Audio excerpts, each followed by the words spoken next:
बचन बाबूजी महाराज भाग दूसरा, बचन नंबर 43। इलाहाबाद 11 नवंबर सन 1936। जिस कदर दुनिया को सत्य माना जाएगा उसी कदर सत्य वस्तु यानी मालिक से दूरी होगी। नुक्ते निगाह को बदलने की जरूरत है। अंतर की धार से मेला होना चाहिए। यह संत साध महात्मा के संग से होगा। संत मत में त्याग वैराग की महिमा नहीं है। जिस कदर जीव ने संसार को सत्य करके माना है उसी कदर असल में जो सत्य वस्तु है उसको ये बिसर और भूल गया है। इसकी कुल कार्रवाई दुनिया के रंग से इस कदर रंगी और भीनी हुई है कि सत्य वस्तु की इसको प्रतीत और विश्वास ही नहीं आ सकता। शौक, हौसला, उम्मीद, ख्वाहिश, आस, चाह और जो ख्यालात इसके अंदर उठते हैं वे सब दुनिया के मुताल्लिक होते हैं और उन्हीं का असर इसकी हर कार्रवाई में मौजूद रहता है। अगर किसी से कभी सत्य वस्तु के बारे में कोई बात सुनी तो वो महज भ्रम और वहम के तौर पर होती है। उस पर इस कदर प्रतीत और विश्वास नहीं आता कि उसका असर इसकी कार्रवाई में आवे। जैसा जिसका विश्वास और प्रतीत होती है उसी के माफिक उसकी कार्रवाई होती है। इसके चित्त में दुनिया की कदर समाई हुई है और दुनिया को सत्य करके पकड़ा है। जितनी ज्ञान की ताकत इसको इस घाट पर हासिल है वह सब दुनिया के कारोबार में लग गई है। दुनिया के लिए चिंता करता है, दुनिया के लिए रंज व खुशी होती है, दुनिया का भय है, दुनिया के लिए कोशिश और मेहनत करता है। सब कार्रवाई दुनिया के लिए होती है। इसकी निगाह और नुक्ते नजर बदलने की जरूरत है इस गरज से कि सत्य वस्तु की प्रतीत और विश्वास आवे। अंतर में जो शब्द की धार, चैतन्य की धार, अमृत की धार आ रही है वो सत्य है। उससे मेला करने की युक्ति करनी चाहिए। अंतर में उस धार से मेला होने में बहुत काल लगेगा। जब तक उससे मेला करने की काबिलियत हासिल न हो तब तक बाहर में उन लोगों का संग करना चाहिए जिनकी कार्रवाई उस धार का असर लेकर होती है। जिनका उस धार से पूर्ण अंग में या उससे कम दर्जे में मेला हो रहा है या जो उससे मेल प्राप्त करने की कार्रवाई कर रहे हैं, ऐसे संत या साध या सज्जनों का संग करना जरूरी है। पहला अंतर का संग हुआ और ये बाहर का संग है। दोनों साथ साथ चलेंगे। अंतर में उस धार से मेला होने में बाहर का संग मदद करेगा। सज्जनों के संग का ये असर होगा कि धीरे धीरे इसकी निगाह से दुनिया की कदर उठने लगेगी और मालिक और गुरु की महिमा चित्त में बसने और समाने लगेगी। जब तक दुनिया की कदर दिल से न हटेगी या कम न होगी तब तक परमार्थ की कोई ऐसी कार्रवाई नहीं बन सकती जिससे अंतर में चाल चले।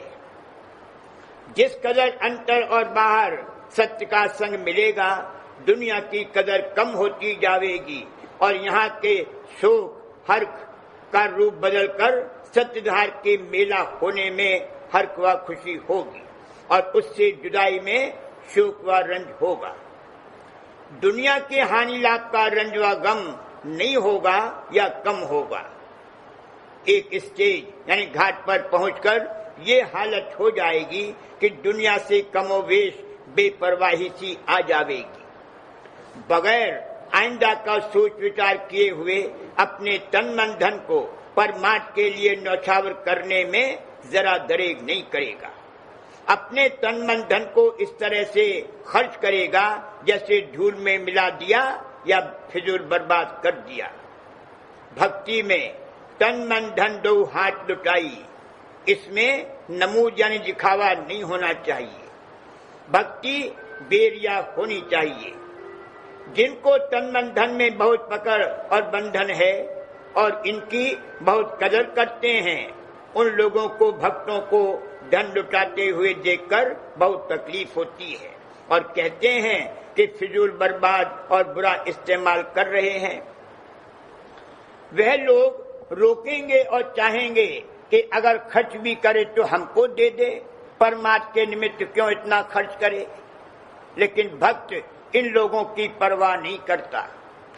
तन मन धन की तरफ से इस तरह की बेपरवाही सी कभी कभी चित्त में इसलिए आनी जरूरी है कि ये जाना क्यों जा सके कि कितने दर्जे में इन चीजों की कदर जैसे उठी है। मामूली तौर पर यहाँ सब काम करता रहेगा और इन चीजों को भी इस्तेमाल करेगा, मगर इनमें कोई बंधन नहीं रहेगा। इन चीजों की कीमत और कदर निगाह से उठ जाएगी। परमार्थ में बेदरेग होकर तन मन धन लगाना और खर्च करना जिस तरह संसारियों को नापसंदीदा है और उनको परमार्थियों के रंग ढंग चाल वगैरह कुछ नहीं सुहाते, उसी तरह से परमार्थियों को संसारियों का संग और तरीके अच्छे नहीं लगते। संसारियों की रीति भांति, बोल चाल और उनसे मेल जोल रखना परमार्थियों को नहीं सुहाता। इसका ये मतलब नहीं है कि उनको संसारियों से द्वेष है या अपने और अपने संबंधियों के फायदे के लिए किसी वजह से उनसे नफरत है। बिना किसी किस्म के राग द्वेष के उनको संसारियों से कुदरती हटाव और अरुचि होती है। अगर कभी कोई उपकार करने का मौका आवे और जरूरत समझे तो मदद कर देगा, मगर उनका संग और सोहबत इसको सुहाते नहीं है। उनके संग से जहां तक मुमकिन हो ये बचना चाहता है। सत्यधार का अंतर और बाहर संग करने का ये कुदरती असर है। जिस तरह से संसारियों से अरुचि होती है, उसी तरह से उस सत्यधार का संग करने वाले सज्जनों, प्रेमी और भक्तजनों और मालिक और गुरु से स्वाभाविक प्यार और प्रेम होता है और उनका संग और सोहबत सुहाती है। बहुत ऊंचे घाट पर जाकर इसका स्वभाव और चित्त बड़ा नाजुक और सरल हो जाता है। किसी ने कोई बात कही तो फौरन यकीन करने को तैयार है। अगर वो करीने अक्ल है और सरिहन लगो नहीं है, इसका ये मतलब नहीं है कि वो जानता नहीं है। जानता सब है, मगर मिजाज में इस कदर सरलता और कोमलता है कि किसी ने आकर कहा कि फला बात ऐसी है, फौरन यकीन कर लिया। किसी दूसरे ने आकर कहा कि नहीं वो बात ऐसी है, तो कहा कि हाँ ऐसा है, अच्छा। साथ ही किसी गलत बात को यकीन करके उस पर कार्रवाई करने को भी एकदम आमादा नहीं हो सकता।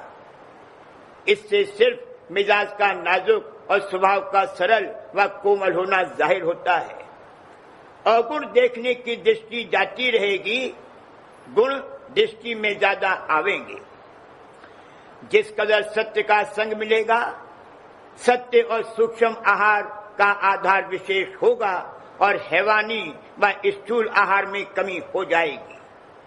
मिजाज बदलता जाएगा, सर्दी गर्मी वगैरह सबका असर होगा और बीमारी भी आवेगी, मगर बर्दाश्त करने की ताकत बढ़ जाएगी और बाहर का आधार और सहारा कम होकर अंतर की धार के आधार और सहारे से इनको बर्दाश्त और इनका मुकाबला कर सकेगा। जानवरों की खाल मोटी होती है, उदर में अग्नि बहुत होती है और कई तरह के रस पैदा होते हैं और बहुत सी दूसरी बातें होती हैं कि जिनसे वह बहुत स्थूल आहारों को हजम कर सकते हैं और बीमारी वगैरह कई तकलीफात का मुकाबला कर सकते हैं। इंसान भी ऐसी खुराक खाता है जिससे अपनी बर्दाश्त और मुकाबला करने की ताकत को बढ़ा सके, मगर इसकी कोई हैसियत नहीं। सत्यधार के संग से इसके मिजाज में ऐसी तब्दीली हो जाएगी कि फिर दुनिया का आधार और आहार आप ही आप कम हो जाएगा और अमृत का आहार और आधार होकर उसके असर से बहुत सी बातों को जो बज़ाहिर नामुमकिन मालूम होती है मुकाबला करने की ताकत आ जाएगी और दुख तकलीफ को सहूलियत से बर्दाश्त कर सकेगा। जैसा कि ऊपर बयान किया गया है, बिना किसी किस्म के राग द्वेष के परमार्थियों को संसारियों के संग से हटाव होता है, लेकिन अगर कोई जरूरत व मौका आवे तो वह उनकी मदद भी करने के लिए तैयार रहते हैं, बल्कि स्वाभाविक दया भाव से मालिक से उनके लिए प्रार्थना करते हैं कि हे मालिक, दया कर इनको भी भूल और भ्रम से हटाकर सत्य मार्ग पर लाइए। सतगुरु से करूं पुकारी, संतन मत कीजिए जारी। ये बड़े ऊंचे घाट की बात है। इसमें गोल बांधने या फिरका कायम करने या जाथा बढ़ाने की कोई गरज नहीं है। इस मतलब से किसी को समझा बुझाकर अपने मत में शरीक करना कि जिससे अपने गोल की ताकत बढ़े और आपस में एक दूसरे से दुनियावी मदद ज्यादा हासिल कर सके, नाकिस और पाप कर्म है। अवाम में प्रचार करना, पब्लिक प्रीचिंग और प्रोपेगेंडा करना, यानी तरगीब देना, बहलाना, फुसलाना जाहिर करता है कि मिशनरी एलिमेंट मौजूद है और रूहानियत गायब है। जितने मिशनरी प्रोपेगेंडाज हैं उन सब का मतलब सामाजिक, आर्थिक और राजनीतिक है। अगर कोई शख्स ये काम सच्चाई से भी करता है जिसमें अपनी कोई गरज और मतलब नहीं है, फिर भी समझना चाहिए कि वह खुद धोखे और भ्रम में है और जिसको अपना साथी बनाता है उसको भी धोखे और भ्रम में डालता है। काल ने अपनी बस्ती आबाद और कायम रखने के लिए उसको अपना औजार बनाया है। वह काल का काम करता है, यही धोखा है। संत मत में उपदेश करना मना नहीं है, मगर निरपक्ष होकर करना चाहिए। यानी जो कोई सुनना और समझना चाहे उसको यथार्थ और सच्ची सच्ची बात सुना देनी चाहिए और फिर उससे कह देना चाहिए कि जांच कर लो और जहां तुम्हारे दिल को तस्कीन और शांति मिले वहां से अपना संबंध जोड़ो। इस बात की ख्वाहिश और कोशिश नहीं होनी चाहिए कि इसको भी शरीक कर लें, उसको भी शरीक कर लें। जो आया उसी को गलत सलत बात समझा बुझाकर अपने मत में मिलाने की कोशिश करने लगे। ये पाप कर्म में दाखिल है। कभी गलत बात कहकर धोखा नहीं देना चाहिए। इतनी गुंजाइश तो हो सकती है कि किसी का दिल न दुखे, इसलिए मौका देखकर बात कही जावे, पर जो बात कही जावे वो यथार्थ और सच ही कहनी चाहिए, चाहे कोई माने या न माने। पक्ष करके कोई बात नहीं होनी चाहिए। संत मत में खाली त्याग और बैराग की कोई महिमा नहीं है। एक असत्य वस्तु की प्राप्ति के लिए दूसरी असत्य वस्तु का त्याग कोई हैसियत और कीमत नहीं रखता। अंतर और बाहर सत्य के संग के असर से जो असत्य वस्तु का त्याग होगा वो त्याग और बैराग काबिले कद्र है। सत्यधार के संग में अपनी कुल ज्ञान इंद्रियों और कर्म इंद्रियों को लगाना चाहिए। अंतर में ज्ञान इंद्रियां लग सकती हैं, कर्म इंद्रियां तो चलेंगी नहीं। अपनी कुल ज्ञान की शक्ति से जो शब्द की धार अंतर में आ रही है उसका संग करना चाहिए और बाहर में जिसमें वो धार प्रकट हो उनका दर्शन और स्पर्शन करना चाहिए और कर्म इंद्रियों से सेवा करनी चाहिए। इस प्रकार करने से ज्ञान इंद्रियों और कर्म इंद्रियों का रुख अंतर्मुख होगा और अंतर में चाल चलने लगेगी और शब्द में समाने की काबिलियत आवेगी। पाठ में शब्द निकला, सबकी आदि शब्द को जान, अंत सभी का शब्द पिछान। शब्द ही सबका अकर्ता करता है। जिस स्थान के शब्द में समावेगा उसके नीचे की सब रचना का कर्ता हो जाएगा। मसलन जिसकी सहजल कमल के शब्द में गति हो गई, वो सहजल कमल के नीचे की कुल रचना का कर्ता हो गया। सब वही कर रहा है, मगर इस बात को हर कोई जान और पहचान नहीं सकता। इस मानी में वो सबका कर्ता है और किसी का नहीं। शब्द सारे हैं और कहीं नहीं है, कोई उसे देख नहीं सकता, सुन नहीं सकता।